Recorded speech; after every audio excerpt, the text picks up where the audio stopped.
I live in Caesarea with my 4 daughters. If you're wondering why God chose for me and my lovely daughters to live in Caesarea, you probably think it is so my girls could find nice husbands and give me a lot of grandbabies.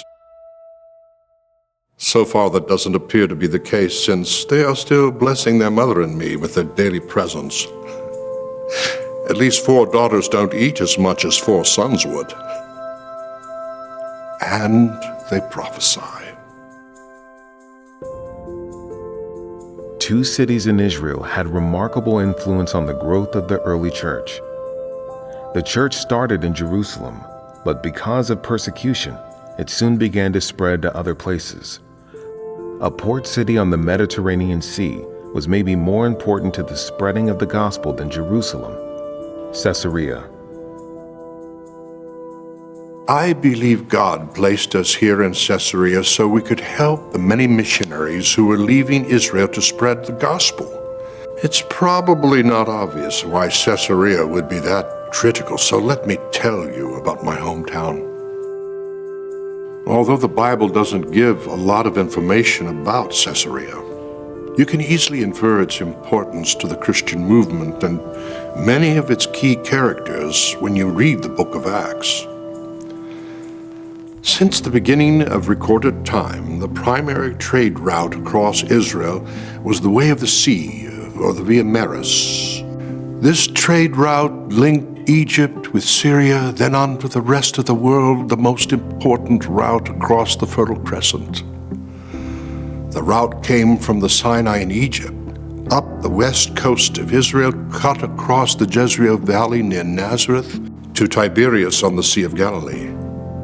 Around the north edge of the Sea of Galilee, up to Hazor, then across to Damascus. Near Damascus, it linked up with the King's Highway trade route, the very route that Moses wanted to take across Edom and Moab. The Via Maris was specifically placed to avoid the dangerous swamps on the west coast of Israel and those east of Hazor.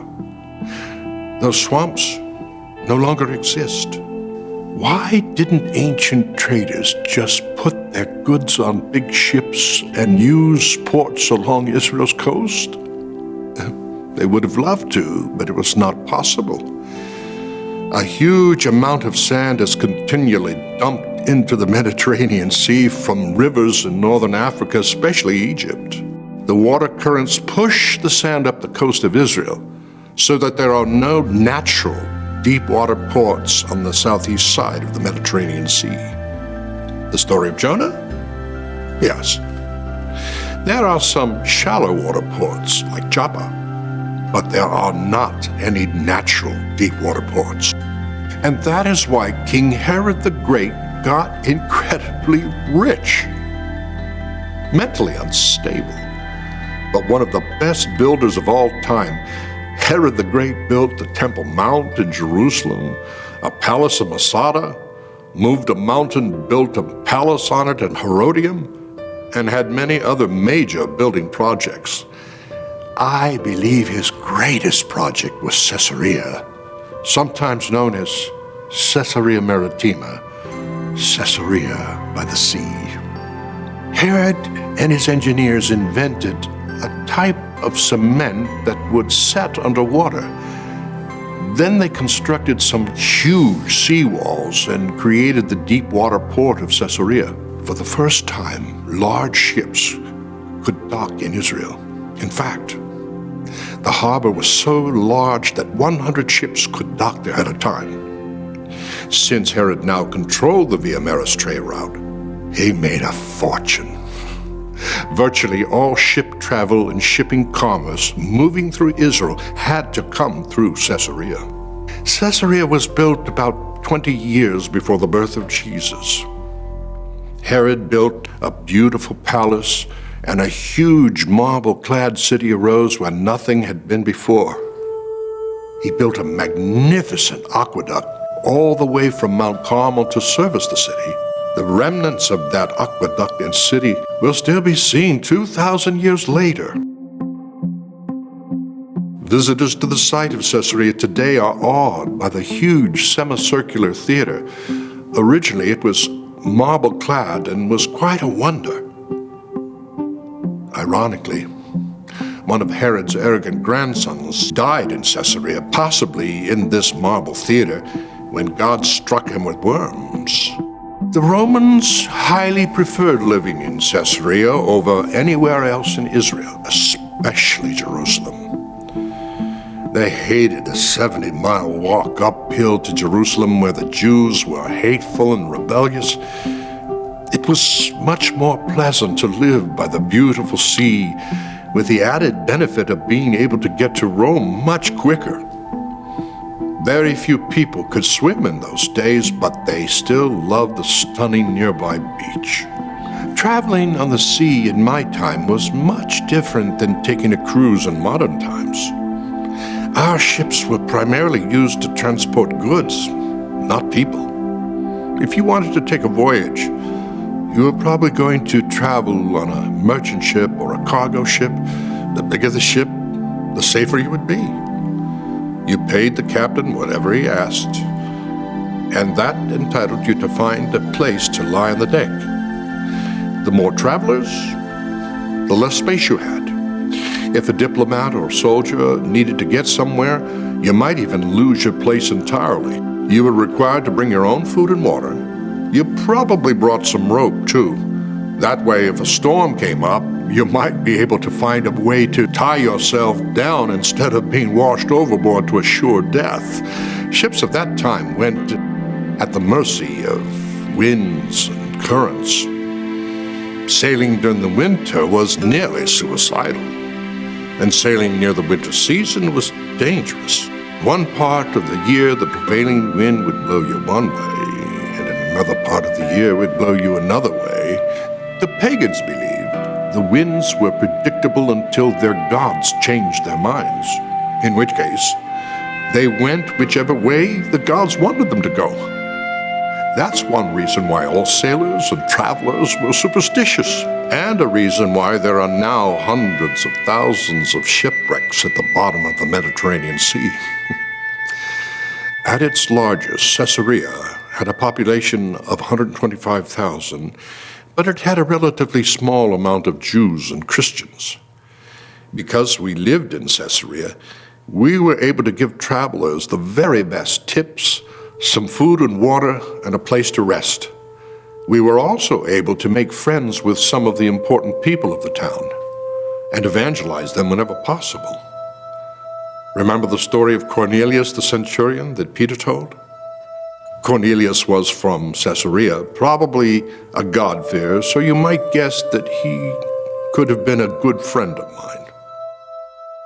Sailors were extraordinarily superstitious, never starting a trip unless the weather was good, omens in their favor, the day's date was favorable, and the captain or owner of the ship felt lucky. The departures were sometimes delayed for days while waiting for all these things to align. When men are fearful for their lives, they often take refuge in learning more about the gods or God. Sharing the gospel with a huge number of sailors, travelers, and soldiers was simple for me. Rather than have me travel to meet new people, God made the new people travel to meet me. A good gig for an evangelist, huh? And my girls had a beach nearby. Paul, he came through Caesarea soon after he became a Christian. It was a critical city for Paul and other early missionaries as time went by. Caesarea was the place where Paul was imprisoned for 2 years before he went to Rome. During those 2 years, I loved to visit Paul in prison and help him write letters to people and churches he loved so much. If you could have seen the political games that we played while Paul was in prison, through our many relationships with common staff, people, and servants, my girls and I knew every detail of what was going on with Felix, Festus, and Herod Agrippa. We knew every question that was going to be asked before it was asked. We even influenced some of their thought processes by influencing their advisors. One of the nice things about Caesarea was that its jail cell did not have a cellar. Now, I'm not telling you that being in jail was a vacation, but Paul could enjoy the sea breeze while watching the ships come and go in the harbor. I've often thought that his metaphors about spiritual warfare were derived from watching the soldiers drill in formation outside his cell in Caesarea. He could see they always drilled in groups, demonstrating that spiritual warfare was to be fought as a church body. After the destruction of Jerusalem in 70 AD, Caesarea became the provincial capital of the Judea province and one of the colonies for Roman military veterans. It remained an important center for Christianity long after my life. The famous Christian author Origen lived there and wrote some of his most important works. Some suspect the Nicene Creed originated in Caesarea. Eusebius, the brilliant church historian, was bishop of Caesarea in the 4th century. The harbor was used for hundreds of years, but earthquakes and armies and sand drifts slowly destroyed its use. The city was critical in the Crusades, but other ports increasingly became more important. By 1265 AD, the city was abandoned. By the way, my Caesarea is not the same as Caesarea Philippi, which is near Mount Hermon on the far north edge of Israel. Caesarea Philippi was visited by Jesus and is the place where Peter first confessed that Jesus was the Messiah, and where Jesus gave the keys of the kingdom to Peter. Also where Jesus changed Peter's name from Simon to Peter. Caesarea Philippi is a beautiful place, but not nearly as beautiful as my Caesarea Maritima. When you were a child, you learned to detest the evil King Herod. He deceived the wise men who were trying to find the baby Jesus. When God led the wise men to go home a different way, Herod became so enraged that he killed all of the baby boys in Bethlehem who were younger than 2 years of age. That horrific scene has been depicted in songs, art, and used as proof of the validity of prophetical scripture. Herod's irrational actions were clearly the sign of a deranged mind, which would prove to become even more deranged. Here is the irony. Only a few years before the birth of Jesus, Herod finished building the deep water port of Caesarea. It is through that port the gospel about Jesus would be so effectively spread to the rest of the world. It is at that port where I would be able to evangelize so effectively.